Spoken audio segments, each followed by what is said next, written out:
Hari ini yang presentasi siapa?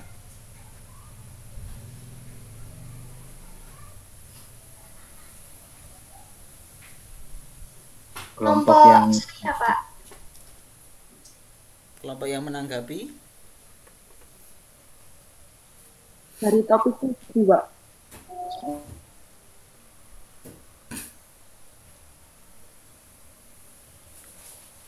Kita mulai, sudah 22 soalnya, 20 orang masuk.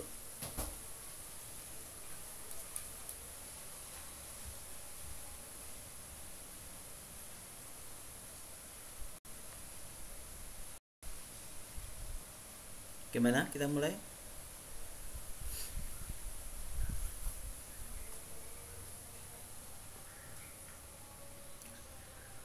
Gimana? Sebentar, Pak. Ini kelompok saya yang presentasi nanti masih ada yang belum join. Ya.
Hmm. Coba. Dicuci.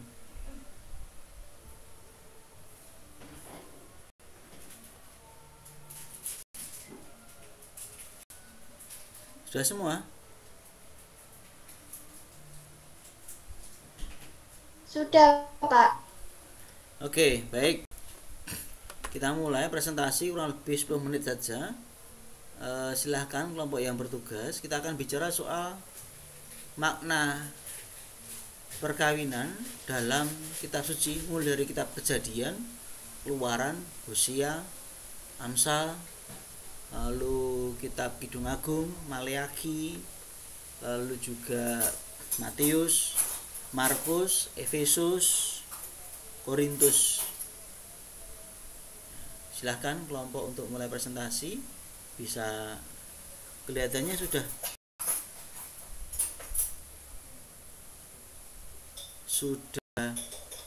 bisa share screen mungkin ya. Ya, Pak, sudah bisa. Silakan.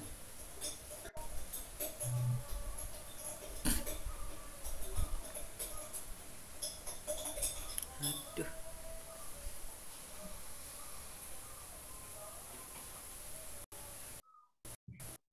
Apakah PowerPoint-nya sudah bisa terlihat? Bisa. Silakan.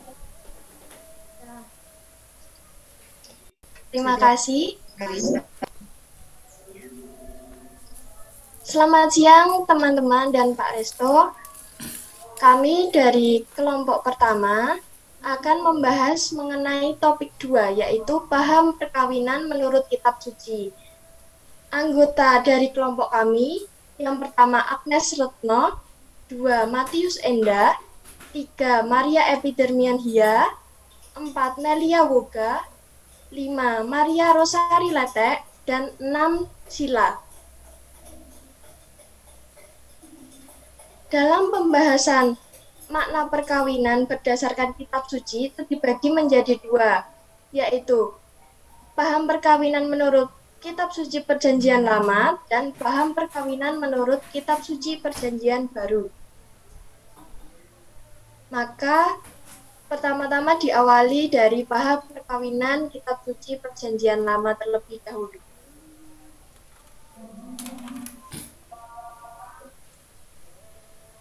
Saudari Sila bisa dipresentasikan.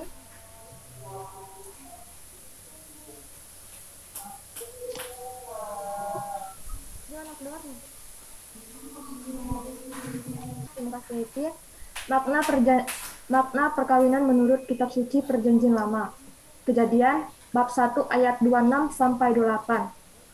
Hakikat perkawinan menurut perikop ini adalah persatuan antara seorang wanita dan pria yang diberkati oleh Allah sendiri dan beri tugas untuk bersama dengan Allah meneruskan generasi manusia dan memelihara bumi. Karena Allah itu sendiri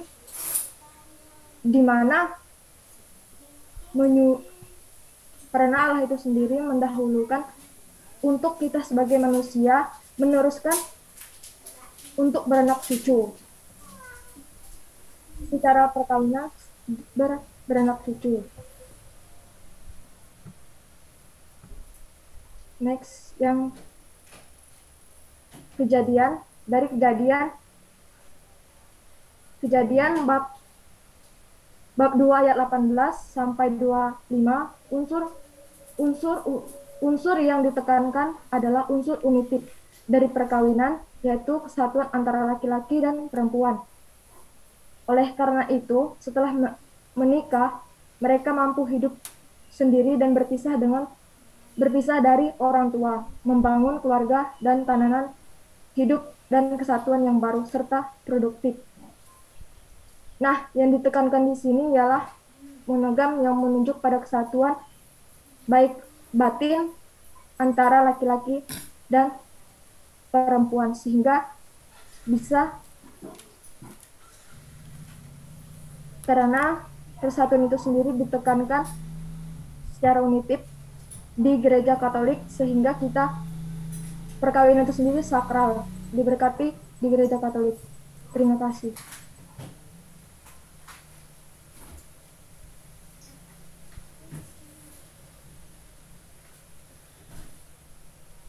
Tobit 6-8.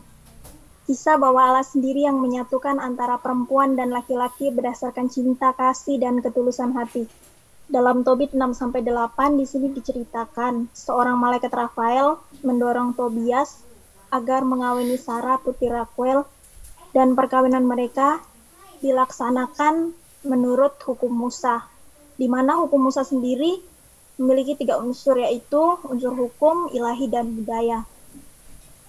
Suami istri sudah dijodohkan oleh Allah sendiri sebelum mereka bertemu atau sebelum mereka menikah. Dalam Tobit 6-8 ini juga diceritakan bahwa 7 suami Sarah semuanya mati. Dan Tobiaslah yang dikehendaki Allah untuk menjadi suami Sarah. Dan semenjak hari ini ia diberikan kepadamu untuk selama-lamanya.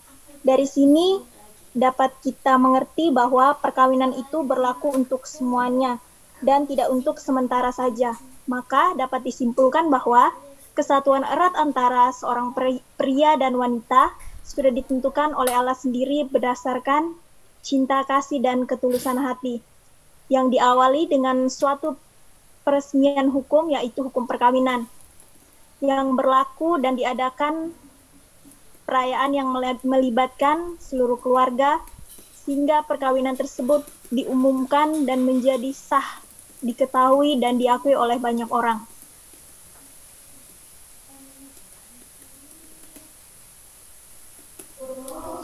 Selanjutnya dari kitab Maleakhi 2 ayat 10-16 itu menyatakan bahwa Allah tidak memperkenankan adanya praktik campuran dan adanya perceraian. Dapat dikatakan bahwa secara singkatnya, menikahlah dengan orang yang seiman, yaitu jika kita beragama Katolik, maka kita haruslah memilih pasangan dan menikah dengan orang yang beragama Katolik pula. Lalu Allah juga tidak menekankan kedua pasangan yang telah menikah ini melakukan perceraian. Maka dapat kita mengerti bersama bahwa dalam kitab Maleakhi ini makna perkawinan sendiri menegaskan bahwa menikah dengan orang yang seiman karena akan menciptakan keturunan ilahi dan tidak juga membenarkan adanya perceraian yang dianggap menghina Allah dan merusak perjanjian karena Allah sendirilah yang memberkati dan menjadi saksi dalam perkawinan tersebut. Sedangkan dalam kitab Kidung Agung berisi tentang suatu hal-hal yang menarik yang dapat dilihat dari kiasan-kiasan ataupun lukisan cinta yang membara antara sepasang kekasih, yaitu suami istri. Dalam kitab ini dikisahkan keduanya suami istri tersebut saling memuji, menganggap sebagai milik dan kekasihnya, lalu menampilkan bahwa adanya rasa takut kehilangan, rindu, dan menganggap sebuah pasangan itu sebagai suatu kegembiraan. Nah, maka dapat disimpulkan bahwa melalui ungkapan dalam Kidung Agung ini ingin memperlihatkan segi-segi manusiawi dari cinta antara seorang pria dan wanita yang siap menjadi sepasang suami istri. Maksud dari segi manusiawi ini sendiri dapat dilihat dalam suatu perkawinan yang harus didasarkan dengan cinta yang kuat, merasakan senang dan bahagia, rindu, dan takut kehilangan. Sehingga perkawinan ini benar-benar menyatukan antara pria dan wanita dengan sangat erat.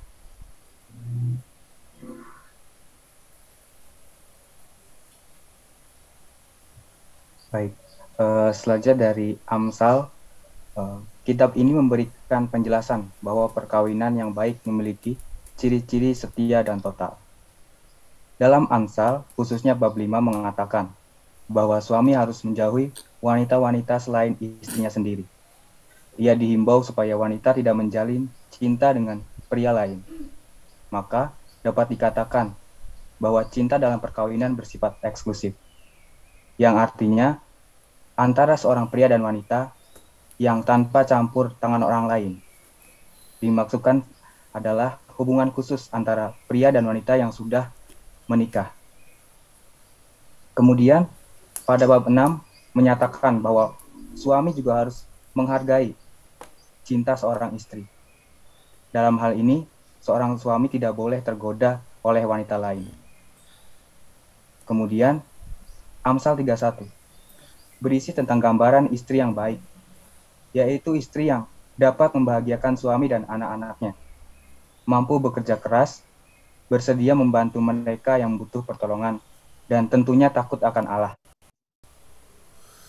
Dalam hal ini, antara suami dan istri harus bisa menjaga, agar baik itu suami tidak mendekati wanita lain, dan begitu juga istrinya tidak menjalin cinta dengan pria lain.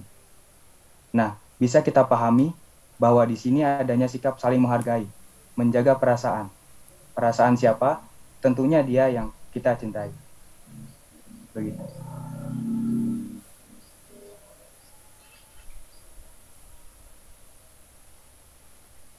Makna perkawinan menurut kitab suci Perjanjian Baru.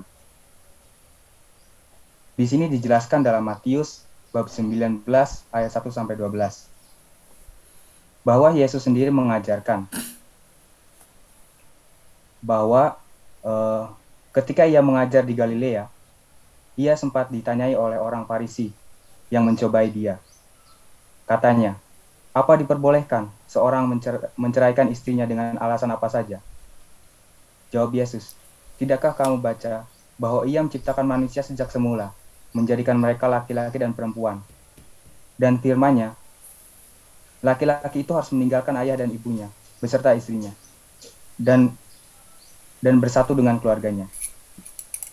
Demikian mereka bukan lagi dua, melainkan satu. Di sini jelaskan, apa yang telah dipersatukan Allah tidak boleh diceraikan manusia. Dalam Matius bab 19 ini juga terdapat poin penting. Yang pertama, perkawinan merupakan persatuan dari Allah.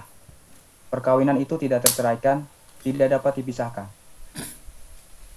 Dalam hal ini juga, tidak semua orang juga harus menikah. Ada yang mengabdikan seluruh hidupnya demi kerajaan Allah. Kemudian perikop ini hampir sama juga dengan Markus bab 10 ayat 1-12. Bahwa perkawinan adalah persatuan yang erat antara laki-laki dan perempuan yang disatukan oleh Allah sendiri. Melakukan perceraian dan kawin lagi merupakan perbuatan zina. Di sini memang dibolehkan untuk melakukan perceraian apabila terjadi porneia. Apa itu porneia? Semacam perzinahan, baik itu yang dilakukan oleh pria maupun wanita. Kemudian, Injil Matius dan Markus menegaskan kembali bahwa pernikahan adalah sebuah kesatuan antara laki-laki dan perempuan oleh Allah sebagai satu daging, bukan lagi dua, melainkan satu. Dalam hal ini, perceraian menjadi sesuatu yang tidak diperbolehkan.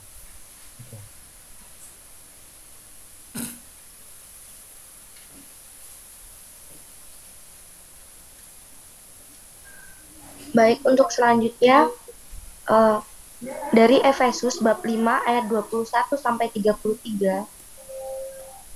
Ini merupakan ayat di mana perkawinan merupakan sakramen. Mengapa dikatakan sakramen? Karena perkawinan memiliki hubungan dengan gereja dan Kristus, yaitu Kristus yang mengasihi gereja sama seperti seorang suami yang mengasihi istrinya.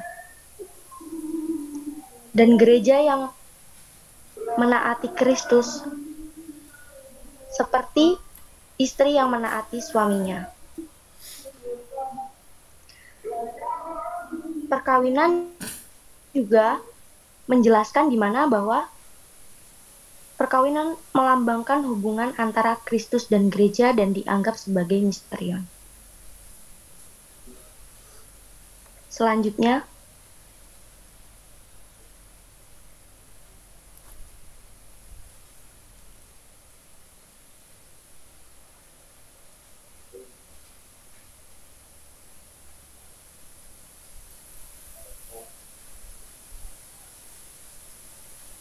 Meli.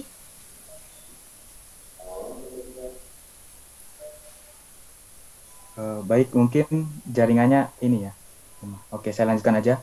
1 Korintus 7, kita bisa melihat di sini perkawinan merupakan kesatuan yang erat antara seorang pria dan wanita, bahwa perkawinan memberikan hak prerogatif kepada suami istri atas hubungan seksual antara keduanya.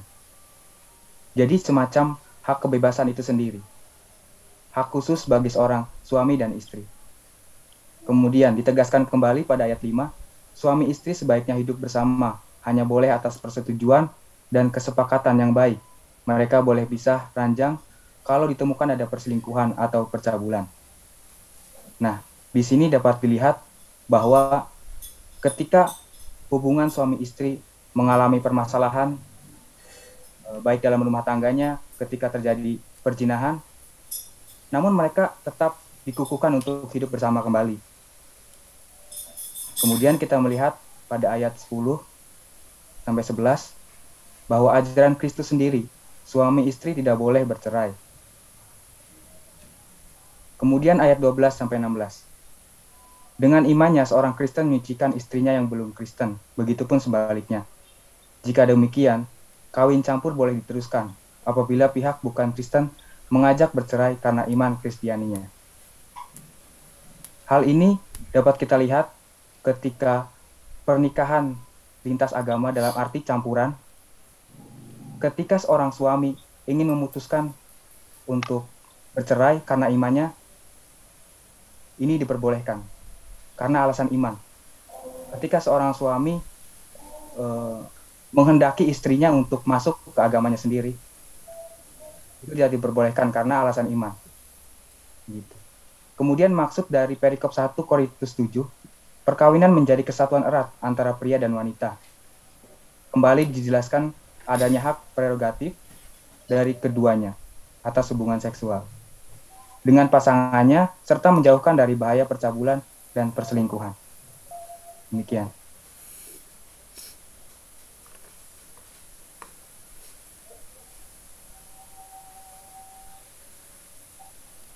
Baik, Sekian presentasi dari kelompok kami.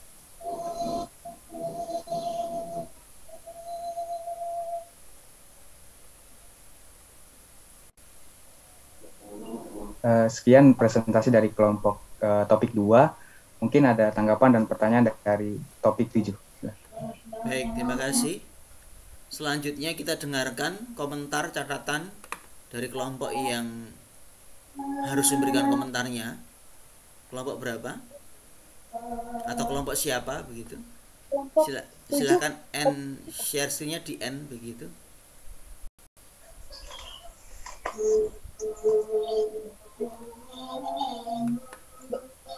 Silakan.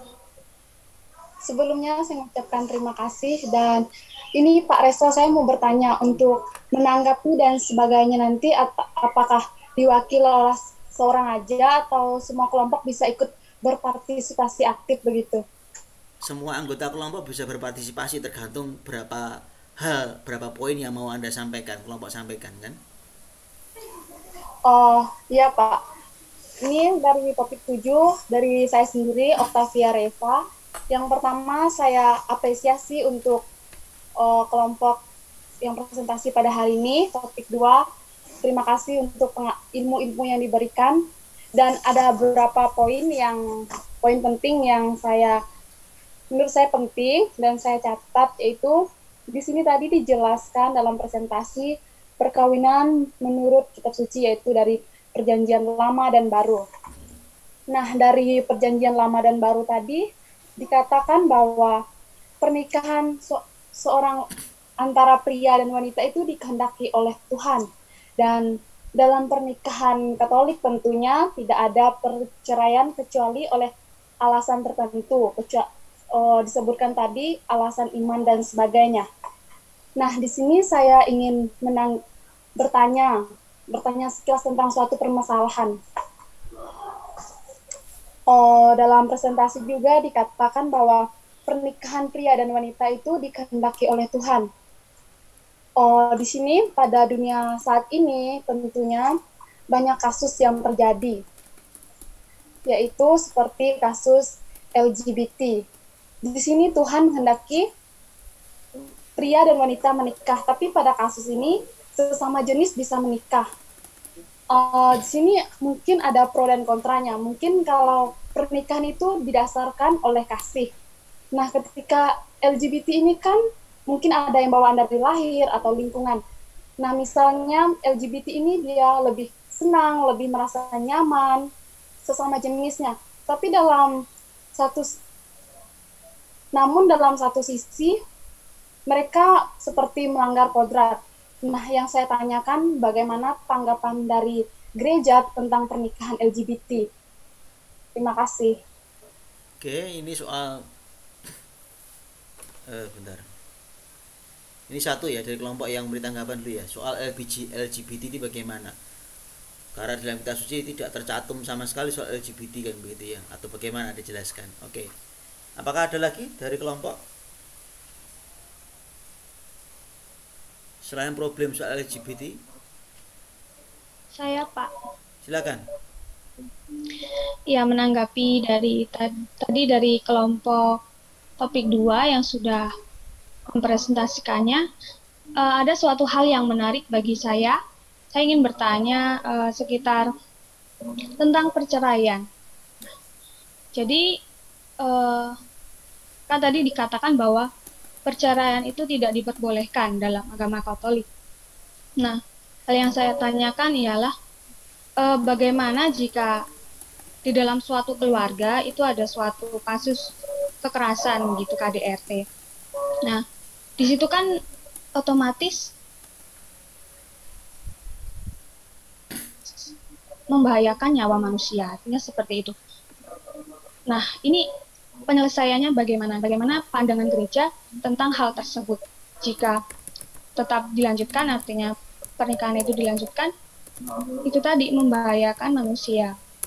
Tetapi jika tidak, tadi kan perceraian itu tidak diperbolehkan. Nah, karena ini ada benar-benar kasus yang nyata di sekitar tempat tinggal saya, dia ada yang KDRT. Nah, seperti itu. Saya ingin menanyakannya bagaimana pandangan gereja tentang hal tersebut. Terima kasih.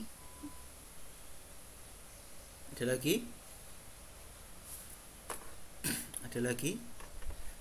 Saya, Pak. Ya, Clara silahkan. Ya, tadi waktu kelompok 2 sudah menjelaskan bahwa dikatakan boleh ada perceraian, perkawinan campur, boleh bercerai dengan alasan iman. Saya ada sebuah kasus, itu tetangga saya mempunyai suami muslim, tetapi kemudian bercerai karena alasan iman.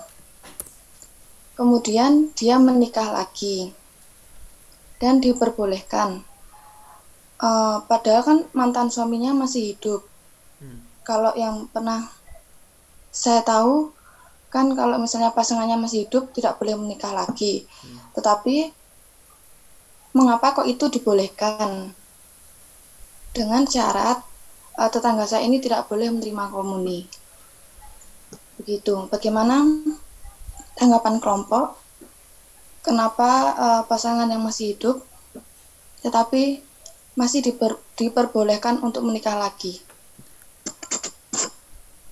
Oke, Clara, terima kasih. Soal perkawinan beda agama, lalu berpisah karena alasan iman, lalu terjadi pernikahan baru, gitu ya. Yang perempuan yang fideles, yang Katolik menikah dengan sesama Katolik ya. Yang pernikahan kedua ini dengan sesama Katolik. Tapi tidak boleh terima komuni ya. Yang perempuan, yang tetangga saya ini tidak boleh menerima komuni karena yang laki-laki itu dengan ya, terus tapi yang suami barunya ini boleh menerima komuni. Itu apa yang membedakan juga kenapa yang perempuan tidak boleh, yang laki-laki boleh? Tapi kamu tahu detail ceritanya ya? Ceritanya itu berpisahnya kan karena iman, karena sudah tidak cocok. Lalu yang perempuan tetangga saya ini menikah lagi dengan orang Katolik. Orang Katoliknya itu sudah pernah punya istri tetapi sudah meninggal. Kemudian sama gereja mereka boleh menikah lagi, tetapi yang perempuan ini tidak boleh menerima komuni, sedangkan yang laki-laki boleh menerima komuni. Lalu apa yang membedakan kenapa yang satu boleh menerima komuni, yang satunya tidak boleh? Apakah karena kasus perceraiannya atau karena kasus menikah lagi dengan mantan suami yang masih hidup? Gitu. Oke. Ada lagi?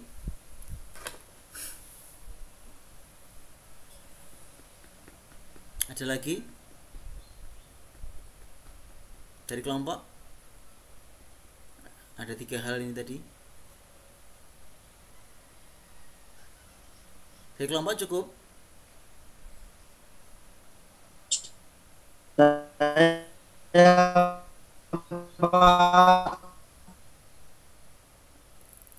Delay Romano.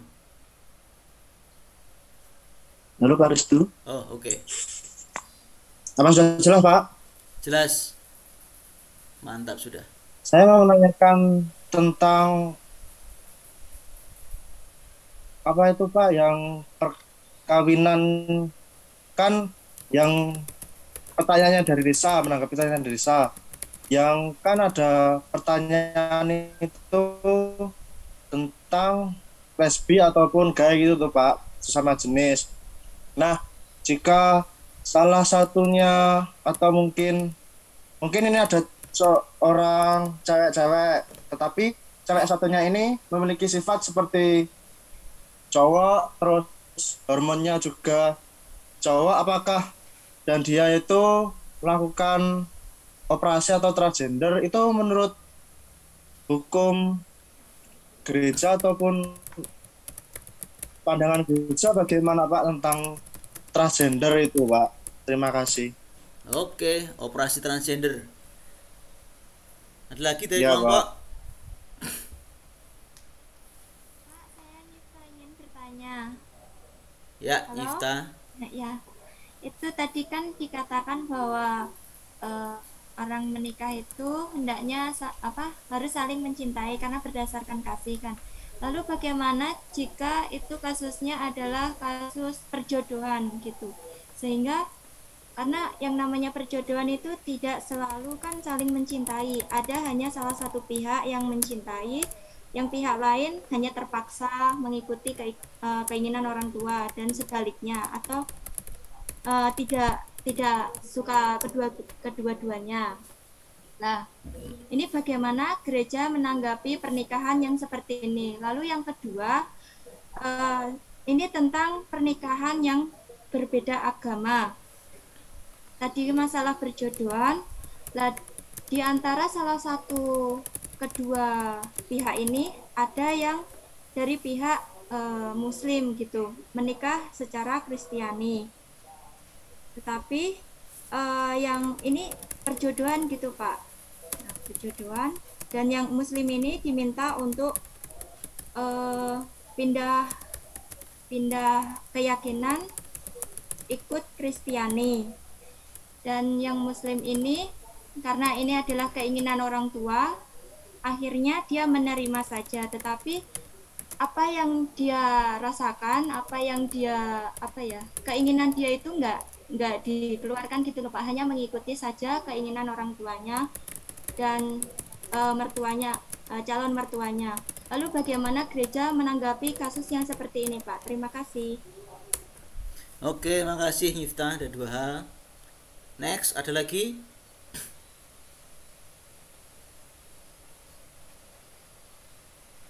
Cukup?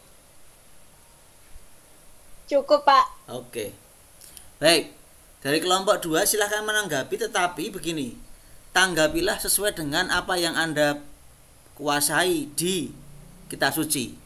Selebihnya kalau nanti bicara soal KHK itu berarti saya harus ngomong karena saya yang lebih menguasai. Atau mungkin ada sudah belajar KHK perkawinan, silahkan. Yuk, dari kelompok 2 tadi silahkan. Mana yang mau dijawab, mana yang bisa dikaitkan dengan kitab sucinya tentu ya, karena kita ngomongnya soal kitab suci tentu. Basicnya tetap sehari-hari ini kita ngomong soal kitab suci, tapi nanti ada beberapa pembahasan yang harus saya jawab karena terkait dengan KHK. Begitu, kecuali teman-teman ada yang sudah tahu, silakan. Atau mungkin ada nanti juga bisa diskusi dalam arti saya punya pengalaman yang seperti itu lalu yang terjadi seperti ini, begitu. Paham ya? Oke, yuk silahkan. Dari kelompok 2 tadi. Ya, saya, Pak. Ya.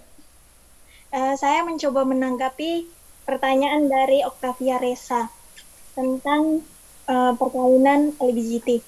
Nah, menurut saya sendiri dalam kitab Kejadian itu kan sudah tertulis di mana Allah sendiri tuh memberi tugas kepada manusia untuk meneruskan generasi manusia dan memelihara bumi. Nah, kalau misalnya dia itu sejenis gitu kan, Pak? Iya. Itu dia tidak bisa punya anak gitu, Pak. Nah, jadi menurut saya itu ini tuh menentang begitu, Pak. Jadi dalam gereja Katolik juga selama seumur hidup saya itu saya tidak pernah mendengar adanya pemberkatan LGBT di gereja Katolik gitu, Pak. Oke. Yang lain silakan menambahkan soal LGBT. Dasar biblisnya apa yang harus kita pakai kalau kita jawab soal LGBT? Ada dasar-dasar yang harus kita tunjukkan. Tadi sudah dijelaskan soal dari kitab suci yang mana, teks yang mana, itu harus dijelaskan. Ayo silakan. Saya boleh menanggapi, Pak? Silakan.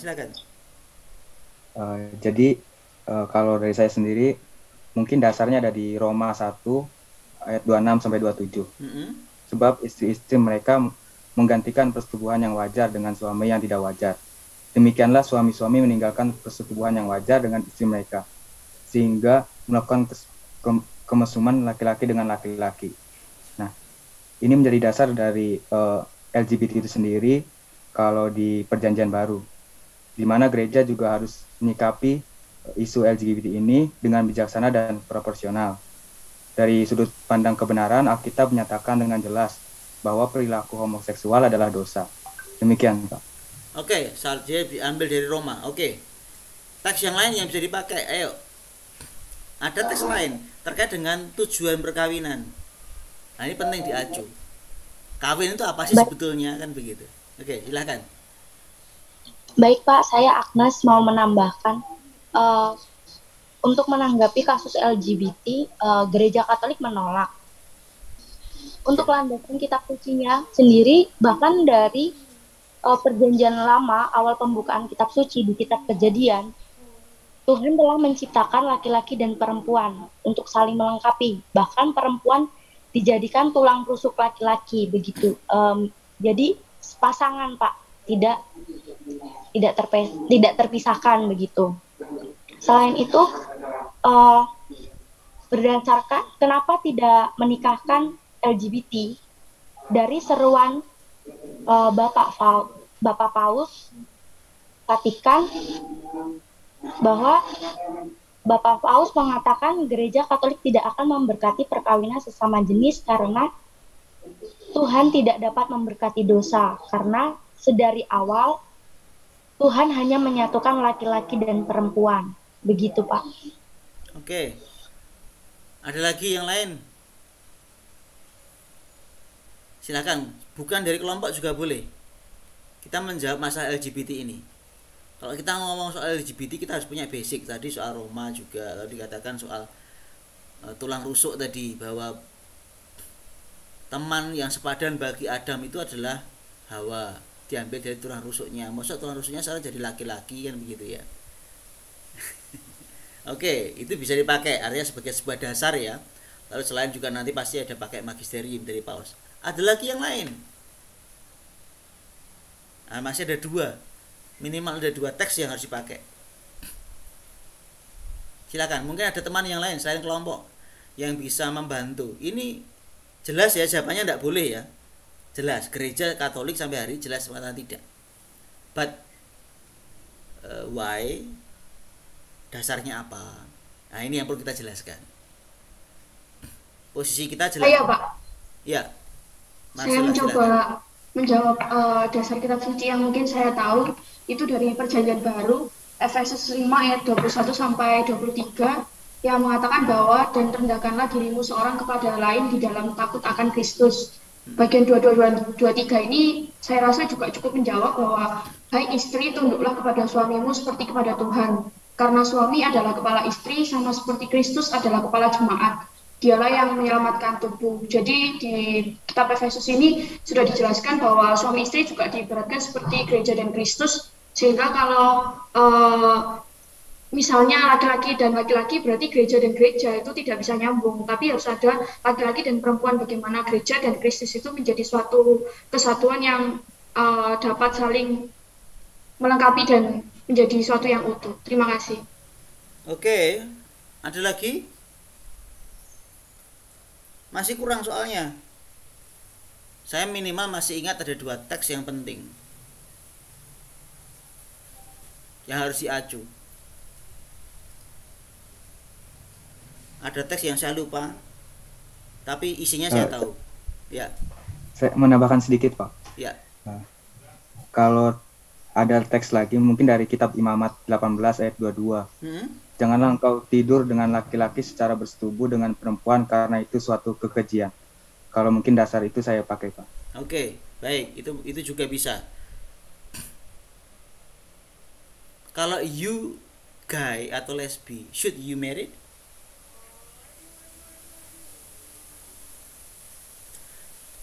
Pertanyaannya, yang dikutuk itu kegayannya, kelesbiannya, atau perkawinannya? Pak, yang dilarang itu. Pak. Ya? Kalau menurut saya itu zinahnya yang dikutuk tuh, Pak. Kan bersetubuh sesama jenis itu kan nggak boleh. Oke, should be clear ya bahwa Paus Fransiskus pun mengatakan bahwa kita tidak bisa menghakimi orang yang punya kecenderungan psychologically menjadi gay atau lesbi. Ya. Itu memang ya manusiawi. Seorang anak laki-laki yang dididik dalam saudara-saudaranya perempuan, dia akan punya kecenderungan besar menjadi bersifat seperti perempuan. Karena apa? Saudaranya semuanya perempuan. Seorang perempuan, anak perempuan yang saudaranya laki-laki semua, itu bisa menjadi sangat tomboy dan sangat maskulin. Karena psikologinya. Apakah ini salah? Tidak, Pak. Tidak. Tetapi betul tadi katanya kita, ketika itu menjadi sebuah tindakan seksual, nah ini ya jadi masalah. Bahwa nanti kalau ketemu seorang orang yang cenderung ke arah gay, ke arah lesbi, lalu berperilaku laki-laki seperti perempuan, it's okay. Tapi ketika itu menjadi sebuah aktus dikonkretkan dalam tindakan seksual, bahkan pernikahan, nah ini jadi masalah.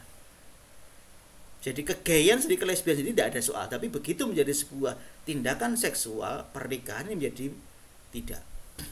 Dalam tasawuf dikatakan juga ada orang yang tidak menikah, ada orang yang sejak semula ditentukan tidak menikah. Jelas ya? Itu jelas. 1. 2. Anda tahu kawin itu apa? Bersetubuh, Pak. Nah itu kawin. Kawin itu disatukan. Kawin itu yaitu. Maka dalam kitab Kejadian dikatakan tugasnya apa? Manusia. Tugasnya apa, saudara-saudara? Lanjutkan keturunan. Ya, tadi kan dikatakan Allah memberkati pria dan wanita, lalu diberi tugas beranak cucu dan kuasailah bumi. So, perkawinan yang didirikan oleh Allah adalah perkawinan yang punya tujuan, yaitu untuk prokreatif, keturunan. Maka setiap orang yang mau menikah harus bersifat terbuka terhadap keturunan. Karena itu tujuan perkawinan. Terus kalau si gay menikah perempuan sama perempuan, kalau laki-laki sama laki-laki, nikahnya mau buat apa? Ya, di kitab Kejadian jelas Allah memberkati pria dan wanita dengan tujuan, kan begitu. Nah, berkat tadi dalam kitab Kejadian tadi itulah gambar dari yang namanya perkawinan. Oke, ada diskusi yang lain tentang LGBT?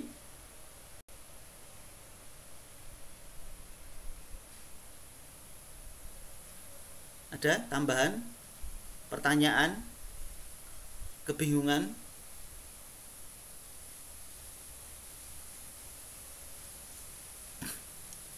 Jelas, clear ya? Oke, next. Soal KDRT ya, atau yang lainnya, kelompok silakan mulai dari mana lagi? Soal LGBT sudah clear, oke. Untuk menanggapi pertanyaan dari Monica Kurniati, apakah boleh bercerai? Nah, di situ sudah menerangkan apabila terjadi perselisihan antara suami dan istri,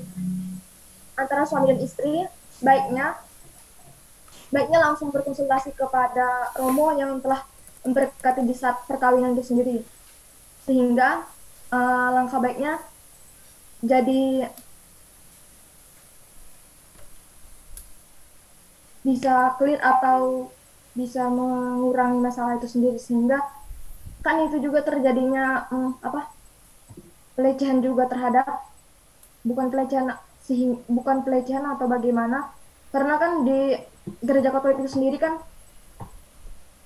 menetapkan yang pertama itu menerima sehidup dan semati, sehingga kan jadi manusia itu kalau yang menanggapi KDRT itu sendiri harusnya berkonsultasi kepada Romo itu sendiri.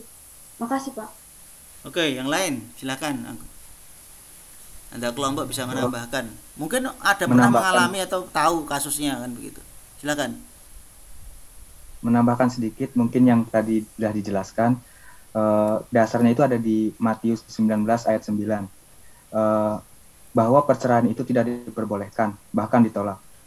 Jadi dalam artian ini porneia, hanya karena ini boleh terjadi perceraian, hanya karena berzina atau hubungan yang memang melanggar dari perceraian itu sendiri. Kalau saya ambilnya di Matius 19 ayat 9, Pak. Maaf. Oke. Terkait dengan porneia tentu harus paham ya, di gereja Katolik kita tidak pakai teks itu, tidak pakai kata porneia itu.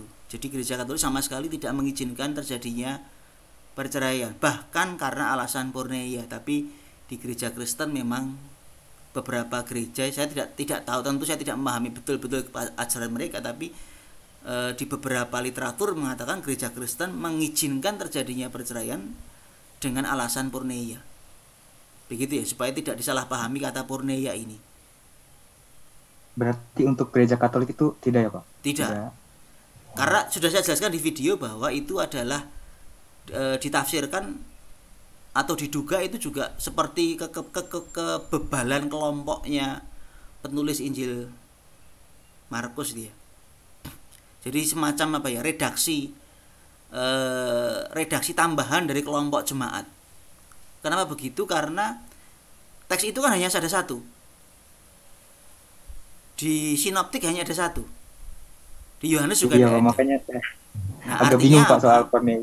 Ya, maka artinya dikatakan bahwa dalam video saya jelaskan bahwa ini tidak dipakai oleh gereja Katolik karena dianggap ini bukan yang universal berlaku, hanya untuk kelompok jemaat tertentu pada saat itu. Nah, sementara di gereja Kristen karena sekolah skriptura, maka mereka juga harusnya kan tertulis kan begitu. Begitu. Jadi di gereja Katolik bahkan porneia, perzinahan atau perselingkuhan tidak menjadi alasan perceraian. Oke. Itu supaya tidak bingung soal kata porneia. Oke. Yang lain mungkin mau menambahkan soal KDRT. Kita itu tidak boleh cerai, tapi ada KDRT. Ini bagaimana ini? Ya, Pak, saya ingin mencoba untuk menanggapi. Iya. Kalau saya berdasarkan dari kitab Amsal, di mana dalam kitab Amsal ini itu menjelaskan bahwa perkawinan yang baik itu kan memiliki ciri-ciri pasangan yang setia dan total. Maka dikatakan tidak diperbolehkan untuk pasangan tersebut bercerai. Nah, pada suatu kejadian terjadi KDRT atau masalah lain pun, itu hendaknya harus dapat mengingat kembali janji perkawinan dulu yang telah mereka terima dan berusaha untuk memperbaiki hubungan dalam perkawinan. Bagaimana yang terdapat dalam Amsal tadi, dikatakan ciri-ciri perkawinan yang baik yaitu suami dan istri dapat mengembangkan tugasnya masing-masing dengan cara yang baik pula.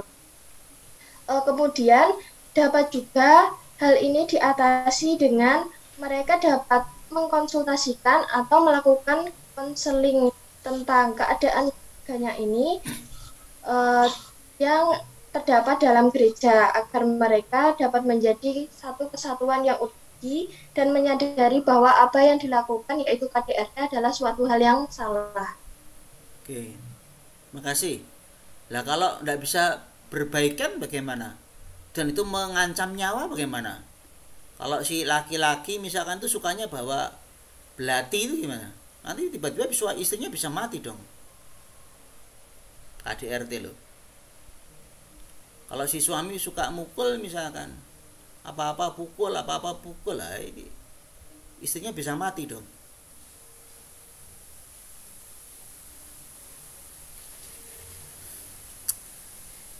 Ada yang pernah mengalami kasus seperti itu, artinya melihat kasus seperti itu?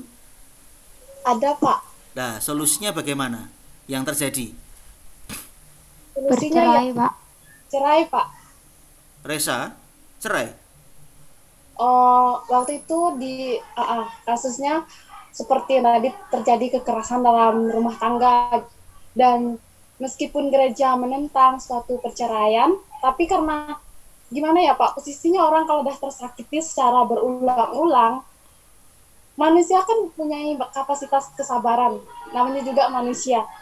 Terus yang saya lihat, solusi yang diambil itu ya perceraian itu. Itu yang kamu pahami ya, perceraian ya. Oke, makasih. Tadi ada Monica Gracie mau menjelaskan mungkin pengalaman melihat di kanan kirinya, silahkan. Kalau saya terjadi pada umat paroki saya sendiri, Pak, itu sama kasusnya KDRT saya dengar-dengar. Mereka tetap cerai oleh hukum sudah diproses cerainya, tetapi secara agama belum diproses begitu, Pak. Oke. Jadi begini, saya menjelaskan ini dari aspek KHK ya. Dari aspek kitab suci jelas. Kita tidak bisa tidak ada pilihan lain, ya tetap harus hidup dalam pernikahan itu. Tetapi kan ini problem hidup dan mati, kan begitu ya. Orang kalau mengalami KDRT itu taruhannya juga nyawa. Maka dalam KHK dikatakan, ini hukum ya, saya ngomong hukum, diberi kemungkinan terjadinya kita ini kalau seperti itu adalah pisah ranjang dan pisah meja makan. Ya. Pisah ranjang tahu? Tahu, Pak. Tahu, Pak. Pisah ranjang berarti tidak setempat tidur bareng, ya, tidak berhubungan. Kalau pisah meja makan itu berarti beda, pisah dapur, pisah rumah begitu, pisah keuangan begitu. Maka kita dalam gereja Katolik mengenal di hukum gereja ada pisah tora et mensis, pisah ranjang dan pisah meja makan. Jadi kalau terjadi kasus-kasus seperti itu, pilihannya bukan bercerai, tidak ada kata cerai, ya. Tapi yang ada adalah ya dipisahkan dalam arti supaya selamat masing-masing, maka bisa pisah rumah. Tapi harus lapor, memang harus ya ada tadi laporan ke pastor paroki, dicari solusinya. Kalau memang mentok ya tadi pisah ranjang dan pisah meja makan. Ada orang pisah ranjang tapi tidak pisah meja makan loh, ada loh. Ada orang yang tidak pisah ranjang, hanya pisah meja makan juga ada. Macam-macam, unik-unik soalnya.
Baik, jadi soal pisah meja makan dan pisah ranjang itu salah satu solusi kalau terkait dengan kasus KDRT.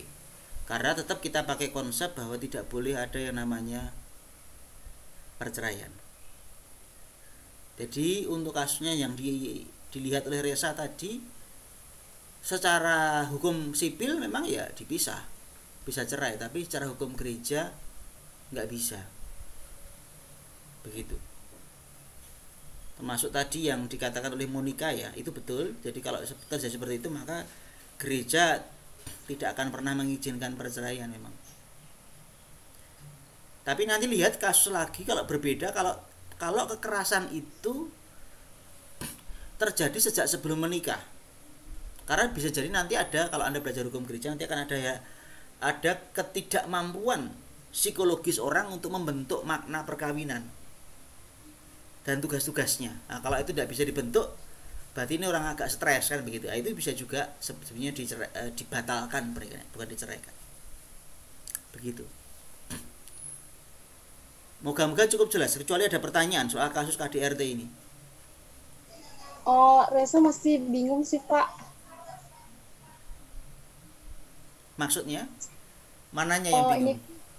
misalnya kan tadi secara hukum mereka pisah, tapi secara gereja mereka tetap ada ikatan. Lalu misalnya salah satu dari pasangan tersebut mau memulai hidup baru lagi, misalnya menikah, itu bagaimana, Pak? Ya kalau di gereja nggak bisa. Di gereja nggak bisa.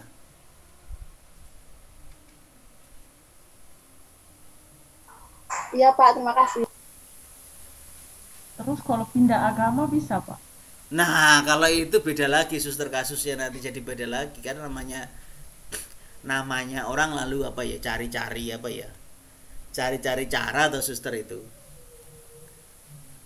Kalau misalkan ya KDRT-nya sudah sekian lama, lalu saya belum pernah ngalami soalnya, belum pernah menemui ya soalnya ya. Apakah lalu terjadi pernikahan baru? Apakah punya pengalaman ini, Pak? Iya, silakan suster. Orang sudah sekitar 10-an tahun begitu KDRT sama suaminya, tapi setelah itu diproses ya prosesnya juga sekian lama. Tapi setelah itu ya oleh gereja diperbolehkan untuk menikah karena suaminya gila. Boleh? KDRT-nya sejak mereka masih married, masih muda, tapi setelah itu beberapa tahun menikah, punya anak 1. Nah setelah itu baru ketahuan kalau suaminya ini punya gangguan jiwa. Nah setelah itu istrinya ini kayak dianiaya sampai dibuat hampir meninggal, lalu oleh pihak keluarga istrinya memutuskan untuk pisah ranjang dulu. Tapi karena sekian lama, sudah 10 tahun, terus ya siapa yang akan bertanggung jawab dengan istrinya, terus oleh pihak perempuan ke pihaknya laki-laki, terus pihaknya laki-laki mengatakan bahwa ya gimana karena keadaan ini sudah seperti ini. Lalu disetujui oleh pihak laki-laki kalau misalnya pihak dari istrinya mau mengambil suami lagi, diperbolehkan. Tapi setelah itu sudah kayaknya hampir 15 tahun begitu, terus lalu gereja meresmikan, terus baru tahun 2019 itu menikah lagi. Oke. Kalau kasus itu berarti begini, suster, bacanya begini. Si pria tadi mengalami gangguan jiwa sejak sebelum menikah, ya kan begitu ya, sehingga dia tidak mampu membentuk makna yang utuh tentang perkawinan begitu, sehingga ya terhadap istri ya dia menyakiti kan begitu. Nah itu nanti bisa menjadi halangan nikah, sehingga oleh gereja pernikahan itu bisa dibatalkan begitu. Kalau saya memahami kasusnya seperti itu pembatalan nikah itu namanya. Meskipun prosesnya lama juga, tadi mungkin sekitar 10 tahun suster ya, proses pembatalan nikahnya itu lama sekali, nggak semudah itu memang, karena tadi kegangguan jiwa begitu ya. Nah kalau sudah nanti terjadi pembatalan nikah ya boleh nikah lagi secara sakramen begitu, karena yang pernikahan pertama tidak ada, dianggap tidak ada begitu. Tapi nanti di kuliah hukum gereja tolong ini didalami betul, karena memang itu nanti bidang kuliah hukum gereja gitu. Baik, terima kasih. Masih ada masalah yang lain? Silahkan. Terima kasih, Pak. Kelompok untuk mulai mau menjawab yang mana? Soal perjodohan, operasi transgender,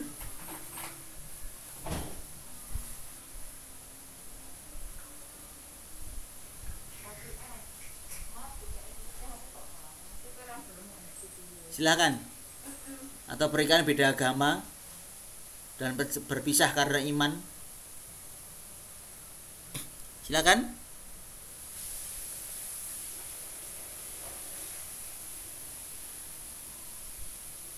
Kelompok mau jawab yang mana dulu?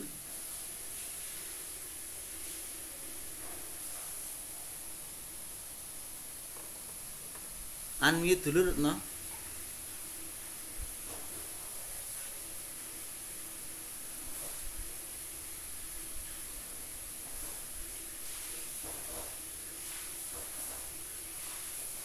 Silakan, siapa yang memulai? Sila, Maria Rosari.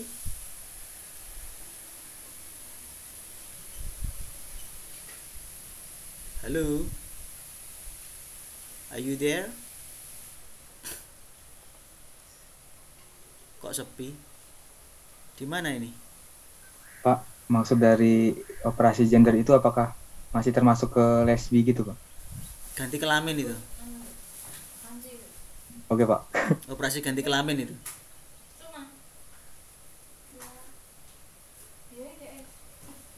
Operasi transgender, operasi ganti kelamin.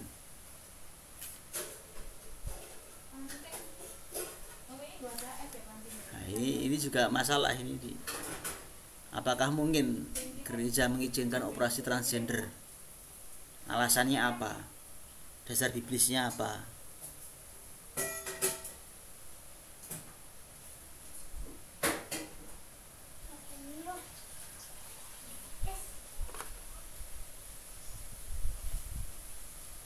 Langsung saja, nggak usah diskusi. Keliru nggak apa-apa, kita diskusi kok, saling belajar.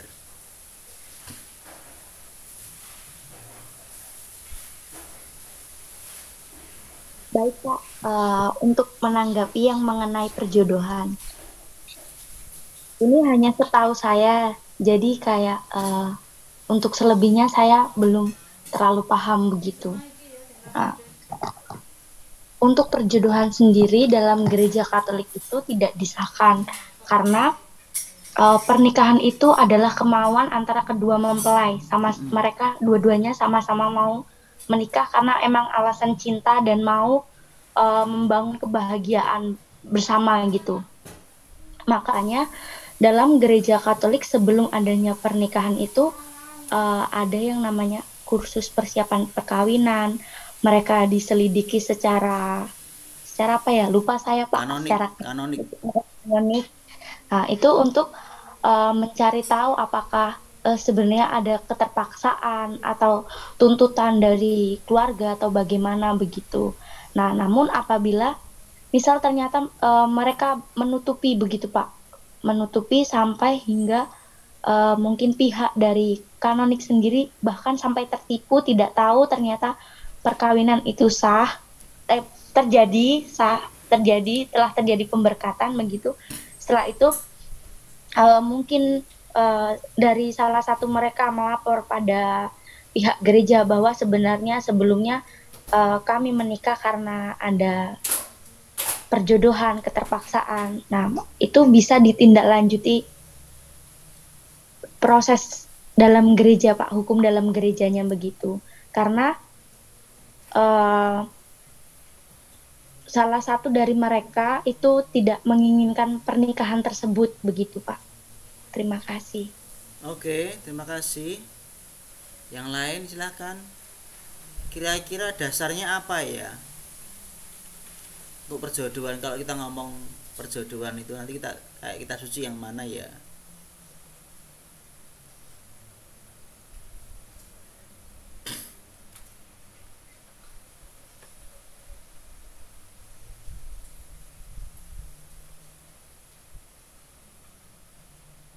Yuk, ada yang mau menambahkan?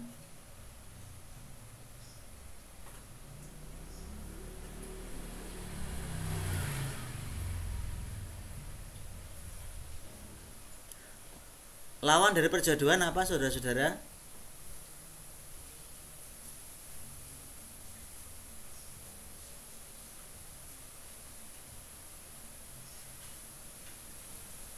Halo, sepi sekali.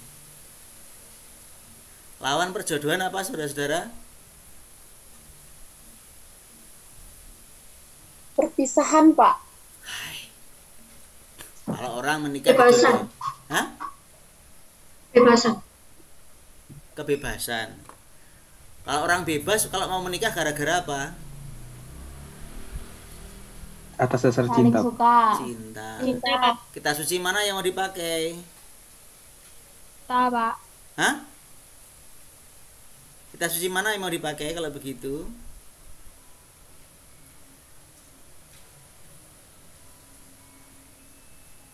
Halo. Kidung Agung. Kidung Agung lah. Maka orang menikah harus karena cinta. Kalau tidak cinta tidak usah nikah. Setuju, saudara-saudara? Setuju, Pak. Sangat setuju, Setuju, Pak. Pak. Setuju, Pak. Nah, moga-moga Anda sudah punya yang Anda cintai. Kalau belum ya carilah. Pak, kata Belum, Pak. Ratna plus Pak uang katanya. Ya, perjodohan itu tidak boleh. Kita harus menikah karena cinta. Tapi ada perjodohan yang boleh loh. Apa ayo?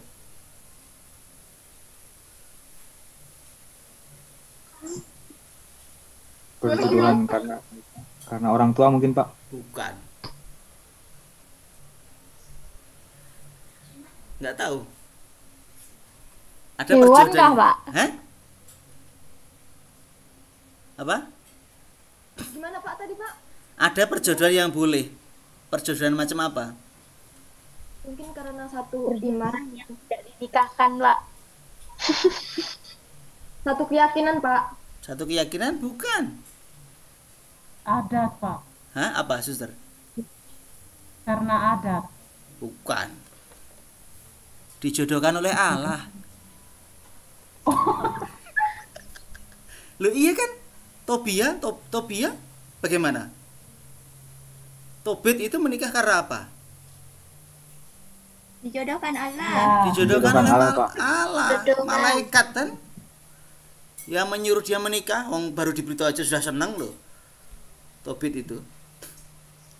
Pak, saya mau tanya, Pak. Kalau Ya. misalnya orang dijodohkan terus ada pertimbangan dari weton-weton begitu, Pak. Kalau orang Jawa kan ada aturan-aturan seperti itu. Lalu kalau misalnya sudah sama-sama cinta tapi ternyata wetonnya itu tidak sesuai begitu. Lalu mereka memaksa ya pokoknya intinya saling cinta tapi wetonnya itu tidak bisa gitu, Pak. Bagaimana kira-kira? Jadi nikah enggak? Jadi tapi ya mereka hidup dalam ketakutan gitu, Pak, karena bayangan-bayangan dari apa yang akan terjadi dalam kehidupan rumah tangga mereka. Hidup dalam ketakutan. Lawang sudah cinta kok takut, ini bagaimana ini? Jadi kalau sudah merasa cinta ya sudah, mau susah mau bahagia ya jalani. Jadi kalau nanti ketemu orang saya itu menikah, waktu itu saya oleh orang tua saya tidak boleh karena wetonnya nggak cocok, nanti hidupnya menderita, tapi saya tetap menikah. Lalu dia cerita, akhirnya sekarang saya menderita ya. Orang tua saya itu benar ya ternyata. Kamu mau ngomong apa? Jawaban saya sederhana, lah siapa yang milih pasanganmu? Kamu sendiri kan? Kamu sepakat menikah kan? Ya sudah, mau baik mau tidak pasanganmu, hidupmu berdua ya itu tanggung resiko dong. Tanggung resiko. Wong sudah mengatakan cinta, sudah menikah kok nggak mau nanggung resiko. Ya, jadi menderita itu resiko. Anda milih istri yang mungkin Anda cowok, lalu Anda milih istri yang cantik, yang kalau bedaknya mahal dan segala macamnya, ya resiko lah. Anda harus mengeluarkan uang banyak untuk beli bedaknya, resiko. Anda milih istri yang tidak bisa masak, ya resiko lah. Nanti kalau masakannya tidak enak, tanggunglah sendiri. Jangan mengeluh, kan gitu kan, sudah cinta. Betul begitu ya? Betul, Pak, setuju, Pak. Iya, Pak, betul, Pak. Terima Makanya, kasih. selagi masih muda milih yang baik lah. Oke, itu perjodohan. Jadi perjodohan itu tidak boleh karena kita harus menikah karena cinta. Maka nanti di gereja ada, betul tadi Agnes mengatakan ada penyelidikan kanonik, ada pengumuman, dicari apakah ada halangan nikah.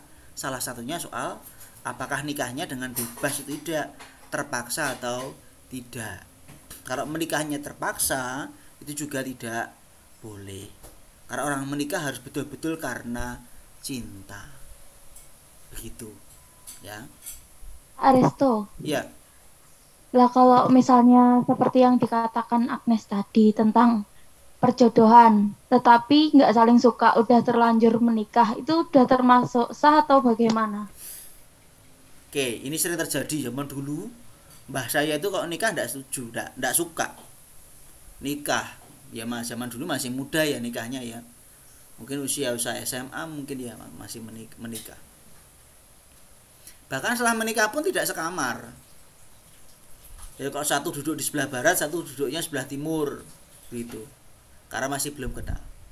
Tapi akhirnya lama-lama mereka saling mencintai dan saling menerima. Nah, kalau terjadi seperti itu nanti dalam hukum gereja akan dikatakan perlu yang namanya sanatio in radice, penyembuhan pada akar. Bahwa memang dulu mengucapkan janji bahwa ya saya mau hidup semati, tapi karena dalam hati sebenarnya enggak, hatinya sebenarnya enggak sesuai dengan apa yang diomongkan, ya kan? Nah, nanti ketika sudah menikah ternyata hatinya sudah cocok, saling mencintai, ya sudah, maka nanti bisa dibuat yang namanya sanatio in radice, penyembuhan pada akar. Karena orang tidak tahu bahwa sebetulnya itu terpaksa, tapi orang yang tahu hanya mereka berdua yang mengalami misalkan, atau hanya salah satu, yang satu tidak terpaksa, yang satu merasa terpaksa. Nah, itu nanti penyembuhannya dengan sanatio in radice. Nanti ada di hukum gereja, silahkan nanti belajar lagi tentang hal itu. Ada hal khusus tentang hal itu, penyembuhan pada akar, sehingga dengan sanatio in radice nanti pernikahannya yang menjadi sempurna lagi, begitu Monik. Pak, saya mau tanya. Terima kasih, Pak. Ya. Kalau kebalikannya bagaimana, Pak? Kalau yang tadi kan sebelumnya belum cinta, tapi akhirnya dibuat cinta dengan penyembuhan dari akar. Nah, kalau misalnya kebalikannya, sebelum menikah sudah berekspektasi nanti pasangannya pasti cantik begini, ternyata ketika menikah ekspektasinya ini sudah tidak sesuai realita gitu, ternyata berubah drastis. Nah, yang perlu disembuhkan berarti penyembuhan bagaimana, Pak? Terima kasih. Lebih konkret lah supaya saya tidak membayangkan apakah hanya soal cantik saja atau bagaimana. Kan banyak ketika sebelum menikah itu baik-baik saja, ketika pacaran masih bisa menghadapi masalah berdua, tetapi ketika menikah itu masalah kan semakin banyak datang, sehingga orang kan menafsirkan kalau menikah itu sama aja masalah, menikah sama dengan masalah. Nah, ibaratnya kalau misalnya andai kata istrinya nggak bisa hamil, terus istrinya semakin jelek, terus banyaklah perubahan fisik, lalu juga karakter kan juga tidak menutup kemungkinan bahwa ketika sudah menikah itu perubahan karakter pasti akan terjadi. Nah, ketika hal itu sudah terjadi, penyembuhan apa kira-kira? Kalau misalnya dari personal saja mereka sudah tidak bisa akur, berarti bagaimana, Pak? Ya, itu berarti problemnya di awal sudah beres ya, sudah saling mencintai, sudah saling sepakat. Hanya tahun berganti tahun terjadi perasaan yang berubah dan sebagainya. Maka kalau terjadi seperti itu ya prosesnya konseling keluarga. Imam pernah mengatakan yang paling berat itu para orang yang menikah. Karena apa? Bertahan dengan pasangan yang sama seumur hidup. Kalau para selibater itu enak-enak saja, karena tidak harus bertahan dengan satu orang yang sama seumur hidup, kan begitu. Nanti berapa tahun ganti biara, ganti teman, kan begitu, ganti tugas, kan begitu. Nah, kalau orang menikah itu ya seumur hidup ya itu, ganti tidak bisa. Begitu kalau yang pernah diomongkan oleh beberapa biarawan begitu. Ya, Pak, terima kasih. Baik, ada lagi soal perjodohan? Kidung Agung sudah jelas soal perjodohan ini.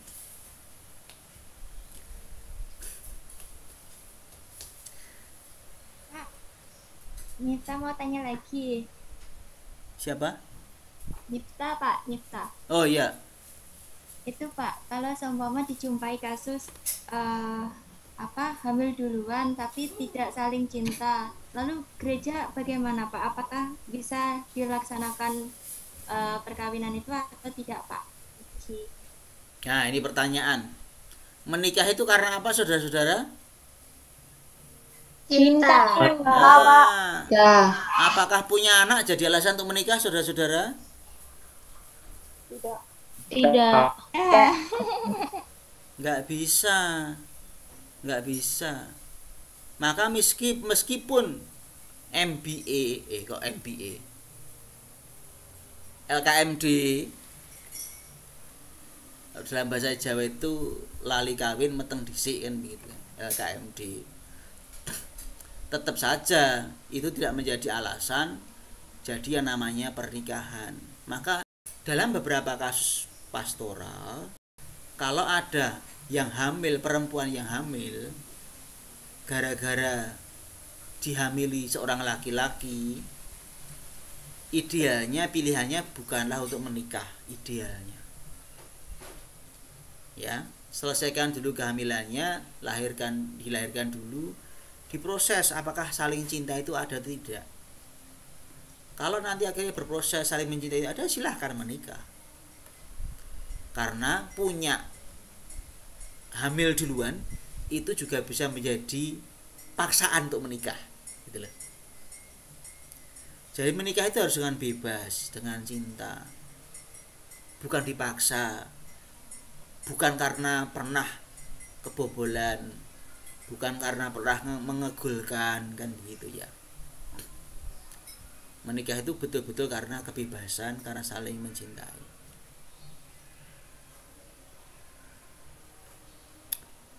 Oke. Pak, ya. mau bertanya. Pak, berarti kalau misalkan itu sudah hamil duluan terus dicek ternyata mereka tidak saling cinta, misalkan hamil duluannya itu karena kecelakaan pemerkosaan gitu loh, berarti bisa Pak si perempuannya ini melahirkan tanpa memiliki pasangan gitu, nggak apa-apa dalam gereja dan kitab suci? Oke.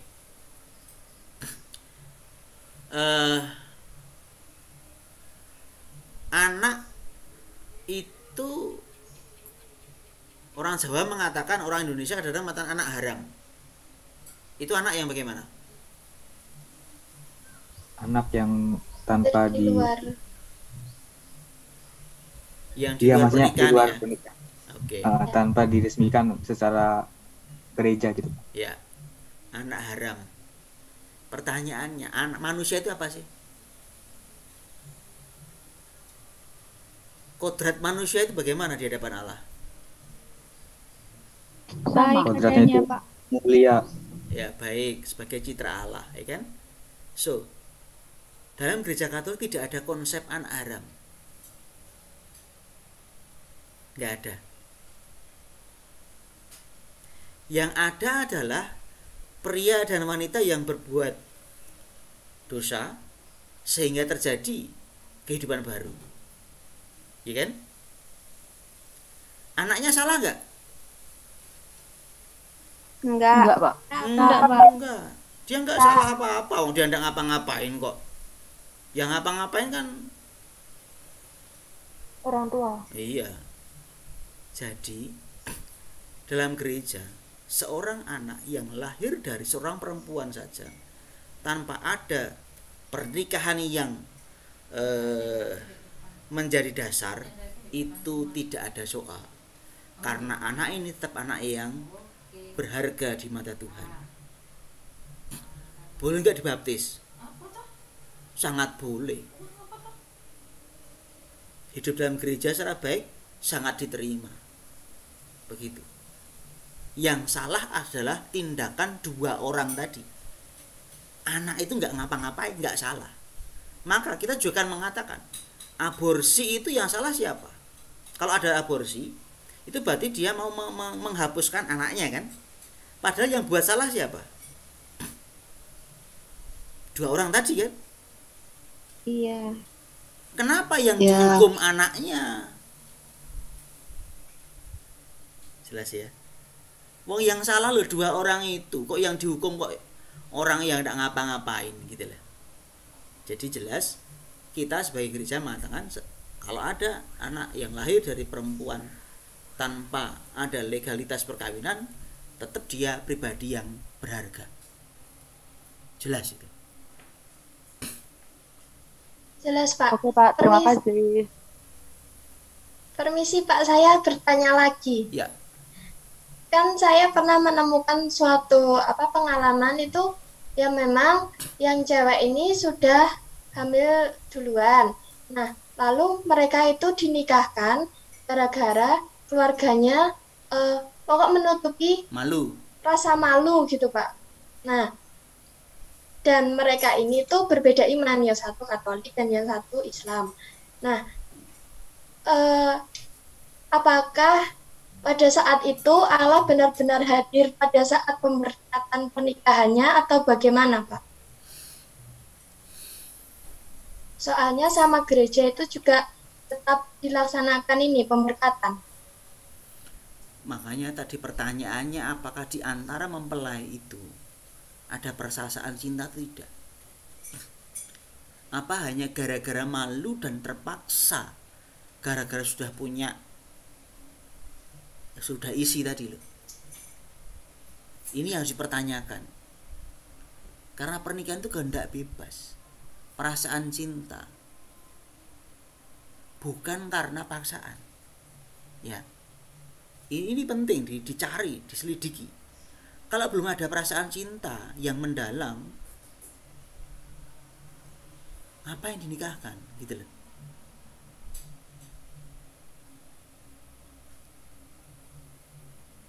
Apakah tadi kalau kita ngomong kitab Kidung Agung ya, bukankah itu mencederai arti dari cinta itu sendiri?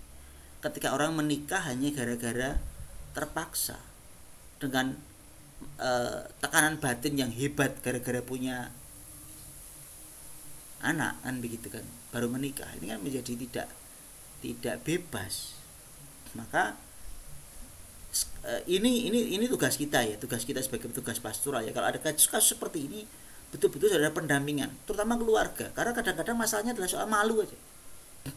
Tapi mereka lupa bahwa perkawinan yang terjadi karena bukan bukan cinta, itu akan ada risiko besar. Resikonya apa? Tidak bertahan lama. Saya sudah melihat beberapa kasus soalnya.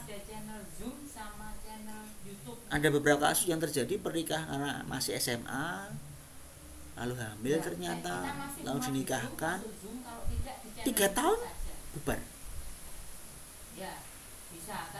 Bubar. Nah ini yang kita tidak mau. Karena pernikahan itu untuk selamanya, bukan untuk main-main, bukan untuk coba-coba. Maka dasar cinta ini harus ditekankan, harus dikuatkan begitu. Jadi hanya kadang-kadang problemnya adalah orang tua ya. Orang tua, keluarga yang merasa malu ini kadang-kadang.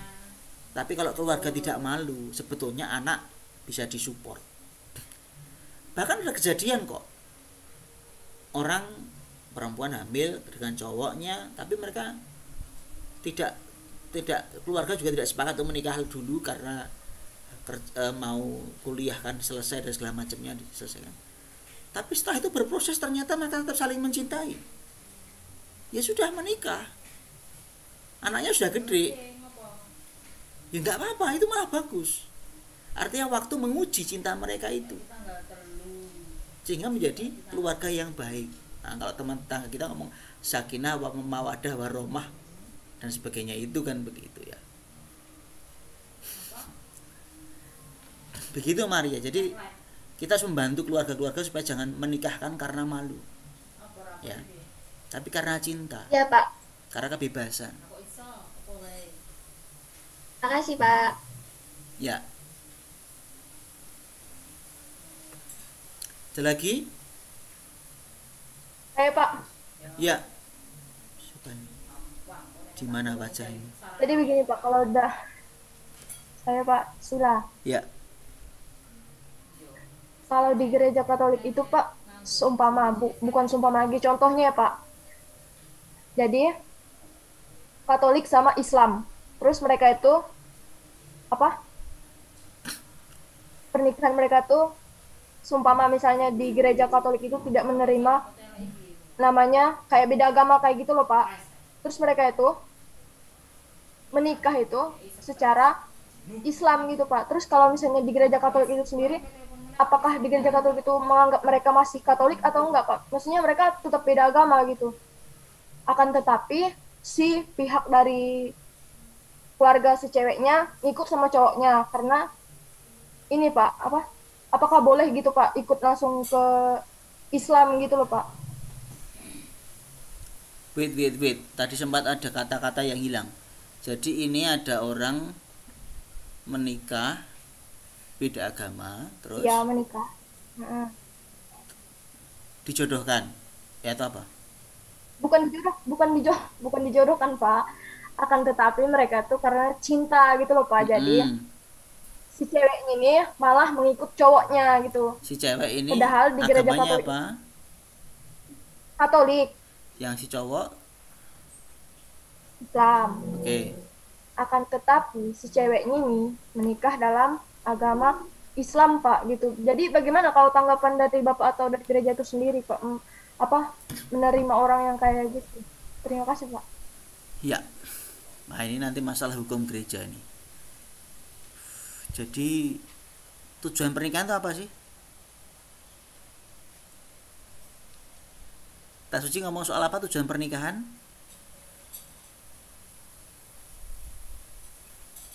Tujuan pernikahan apa, saudara-saudara? Punya keturunan, Pak. Maleaki ngomong soal apa, saudara-saudara? Menikah dengan seagama. Ya, tujuannya supaya apa? Menciptakan keturunan Menciptakan keturunan bagi Allah. Maka sejak dulu orang Israel nggak boleh nikah dengan orang non Israel. Itulah juga yang menjadi dasar kenapa Paulus juga menolak sebetulnya perkawinan beda iman, kan begitu ya.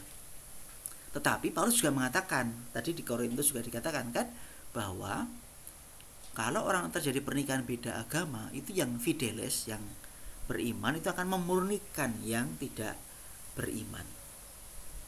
Ya, jadi pernikahan beda agama itu sebetulnya dilarang. Karena ini bukan sekedar soal menikah saja, tapi ini soal keturunan. Maleaki ngomong, keturunannya bagi siapa? Bagi Allah. Nah, maka idealnya menikah itu tetap dengan yang seiman. Itu idealnya. Saya ngomong begini. Maleaki ngomong begitu. Tetapi kalau terpaksa menikah beda agama, Paulus memberikan solusi bahwa ini akan saling memurnikan. Yang bukan saling ya, tapi yang fideles akan memurnikan yang infideles. Itu Paulus ngomong begitu. Nah, karena begitu, maka di gereja juga ada izin yang namanya dispensasi. Orang Katolik boleh menikah dengan orang yang berbeda agama. Nanti di hukum gereja akan dibahas soal dispensasi mixta religius sama dispensasi disparitas kultus. Ya, perlu dispensasi supaya orang boleh menikah beda agama dengan perjanjian bahwa nanti kalau lahir anaknya dididik secara Katolik. Itu perjanjiannya. Maka sebetulnya menikah beda agama dalam gereja Katolik itu sah-sah saja. Boleh, karena ada izinnya. Tapi tadi perlu mengurus syarat-syaratnya dan berjanji bahwa anak-anaknya dididik secara Katolik. Maka perempuan tadi menurut saya lemah. Ya, lemah. Jadi begini, saudara-saudara, di Indonesia sekarang ini orang dilarang menikah beda agama. Hukum pernikahan sipil melarang itu. Kalau menikah harus seiman. Nah, kalau menikah secara Islam, akibatnya adalah orang harus mengucapkan syahadat. Dan itu bisa jadi Islam. Dianggap orang Islam sudah. Nah, itu yang kita coba halangi. Maka kita selalu membantu, menganjurkan supaya orang Katolik menikah dengan orang Katolik. Tapi kalau orang Katolik menikah dengan orang yang beragama lain, boleh, tetapi harapannya melaksanakan pernikahannya di gereja. Kalau sekarang di non gereja susah. Tapi gereja punya teknik, punya ya akal-akalan lah. Nanti semacam diberi surat bahwa dia sudah dibaptis, sehingga seolah dia menjadi orang Katolik, sehingga dia bisa menikah secara sah di gereja dan diakui oleh negara. Begitu. Jadi Kalau kasusnya seperti itu menurut saya sudah kebablasan sila. Jadi perlu dibantu supaya, kalau boleh saya usul, dibantu supaya dia kembali ke imannya, lalu nanti memperbarui pernikahan dengan pembaruan perkawinan, lalu nanti bisa terima komuni, hidup sebagai orang Katolik meskipun dia menikah dengan suami yang non Katolik begitu. Jadi harapan saya Anda semua nanti kalau kejadian kasus seperti ini, tolong usahakan, ayo nikah aja ke cara Katolik, kita akan bantu. Gereja Katolik itu mudah kok, tidak sulit. You tidak harus jadi orang Katolik untuk menikah dengan orang Katolik, tapi kita akan ngakali hukum sipilnya dengan memberi surat, seolah-olah semacam surat bahwa dia sudah dibaptis begitu secara Katolik begitu. Begitu sila.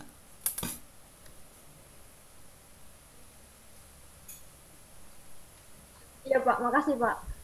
Iya, kita jam berapa kita? Kita sampai jam berapa? 13.35 Pak. Bentar lagi Pak. Sebentar lagi. Oke, silahkan. Ada lagi? Pak, saya mau tanya Pak. Ya. Agnes Pak.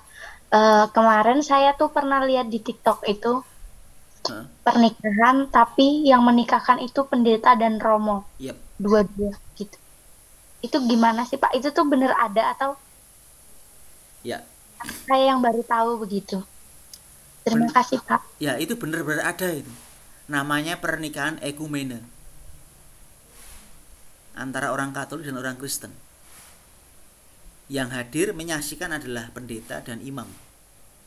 Tapi nanti ketika pertanyaan soal janji nikah, diharapkan yang Katolik yang menanyakan begitu. Itu boleh. Itu boleh. Itu namanya nanti pernikahan ekumenis. Bahkan juga ada pernikahan beda agama, beda gereja antara Kristen dan Katolik yang menikahkan pendeta. Ada, saya pernah ikut soalnya. Itu nanti pakainya dispensasi dari disparitas kultus. Nah, itu hukum gereja nanti ngomongnya.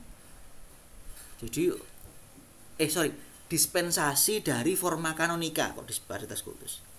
Jadi ada forma kanonika yang dimana saksinya adalah imam, itu diganti oleh pendeta begitu. Itu bisa. Tapi ya diuruslah, izinnya diuruslah begitu. Jadi itu nanti setelah menikah mereka agamanya beda-beda, maksudnya yang satu Kristen, yang satu Katolik begitu. Iya. Tetap beda agama. Beda gereja, beda gereja. Agamanya sama.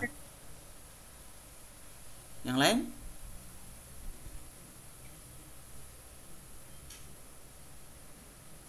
Saya Pak. Yuk, Yosep.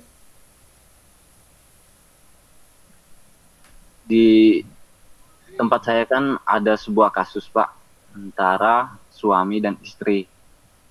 Nah, istrinya ini Pak, dia tidak mau melakukan hubungan badan dengan suaminya karena ada berbagai alasan. Nah, pertanyaan saya Pak, dalam makna perkawinan Katolik itu kan beranak cuculah. Nah, apakah ketika istrinya menolak, suaminya ingin melakukan hubungan badan itu Pak, boleh atau tidak Pak? Terima kasih. Oke. Tujuan perkawinan ada dua. Di kitab Kejadian sudah dijelaskan. Unitif dan prokreatif.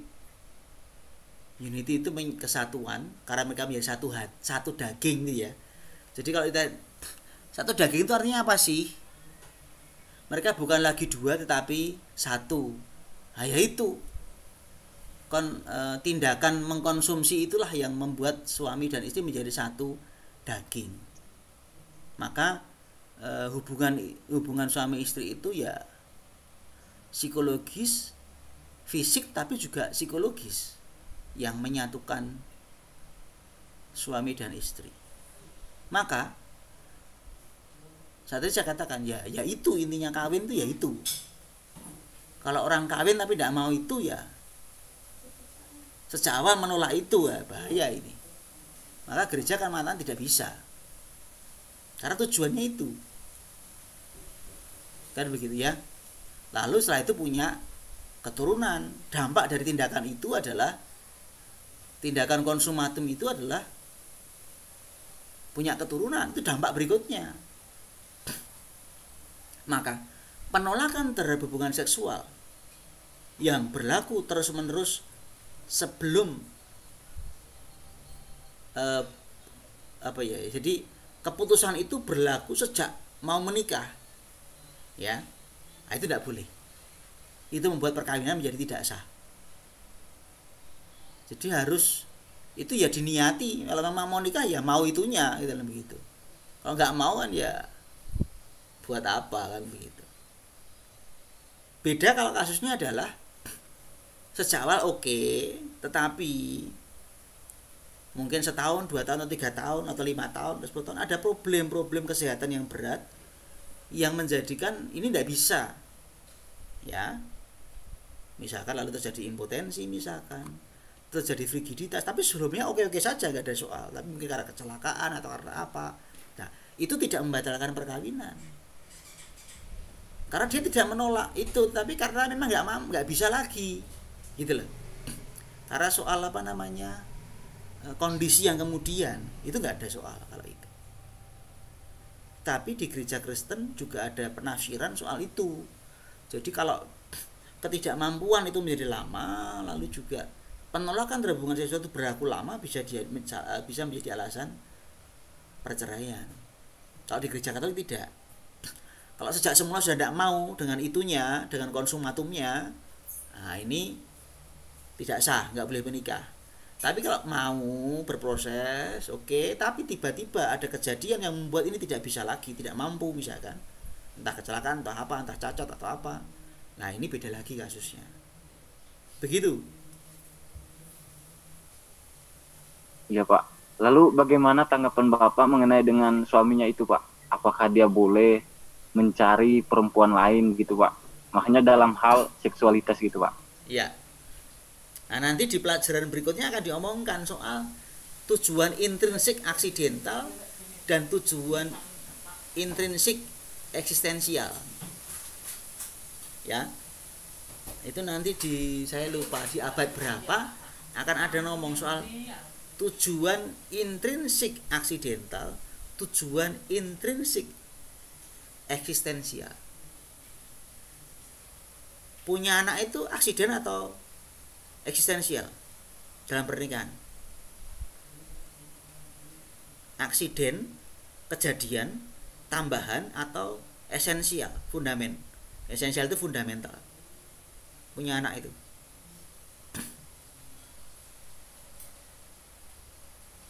Gimana? Menurut kalian punya anak itu aksiden atau esensial? Esensial, Pak. Esensial? Kalau menurut saya aksiden Pak. Aksiden. Karena ada orang menikah tidak punya anak. Iya, Pak. Ya kan? Artinya apa? Tuhan memberikan secara kodrati ada perkawinan yang tidak bisa punya anak. Jelas ya? Maka punya anak itu aksiden. Esensialnya apa? Kalau begitu dalam perkawinan.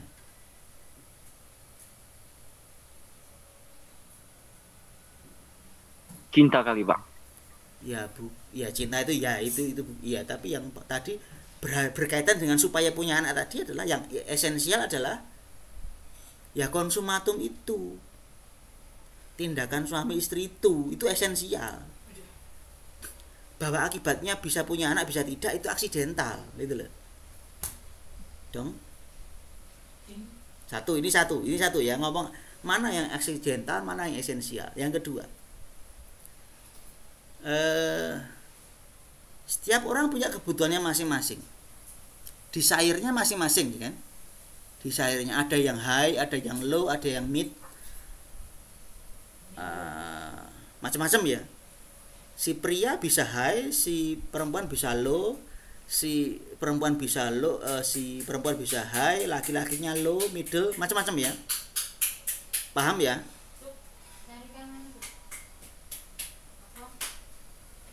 Yang namanya desire, nafsu itu kan macam-macam.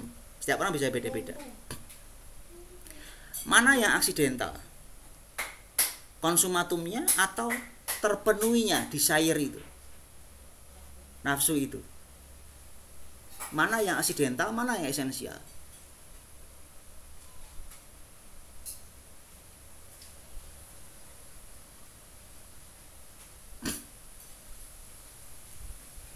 Yang esensial yang mana? Desire. Terpenuhinya desire, terpenuhinya nafsu, esensial itu. Terpenuhnya nafsu, Pak. Nah, kalau gitu nanti tidak terpenuhi lalu cerai, no.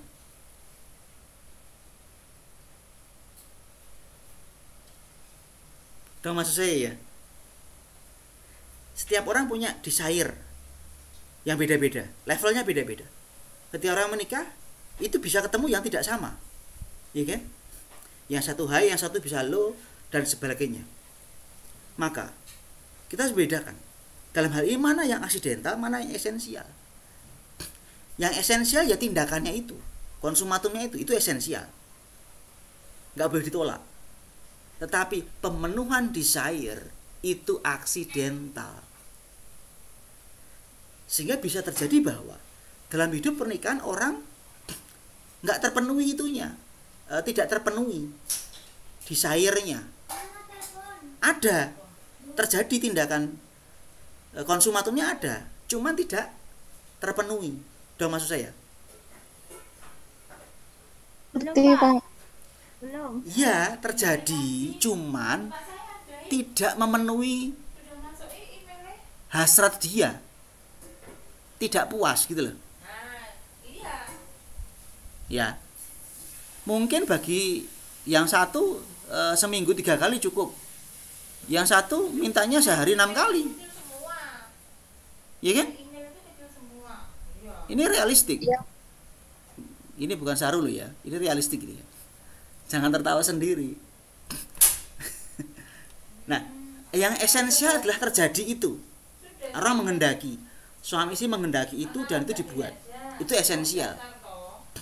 Karena dengan begitu nanti terjadi yang namanya unitifnya, persatuan dan keturunan.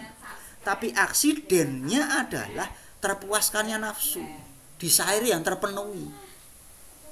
Enough ini. Kalau enggak, karena bisa jadi kan yang satu hanya maunya 3 kali seminggu, yang satu mintanya 12 kali seminggu. Tapi kalau tidak sampai 12 kali bagaimana? Ya tetap sah pernikahannya. Karena terpenuhinya nafsu adalah aksidental.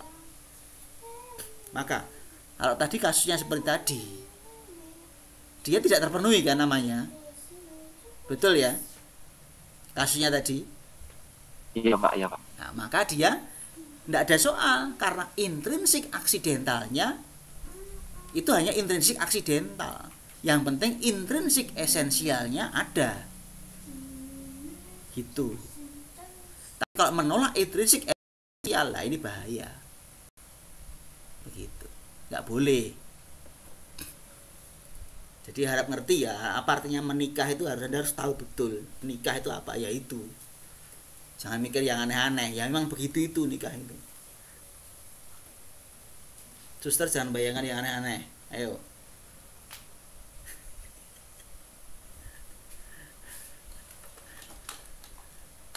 Oke, clear? Clear, Pak. Oke, sudah jam 13.30. Cukup ya? Cukup, Pak. Cukup, Pak. Kalau ada pertanyaan, silahkan jangan malu untuk chat di WA. Nanti kita bisa diskusi di sana.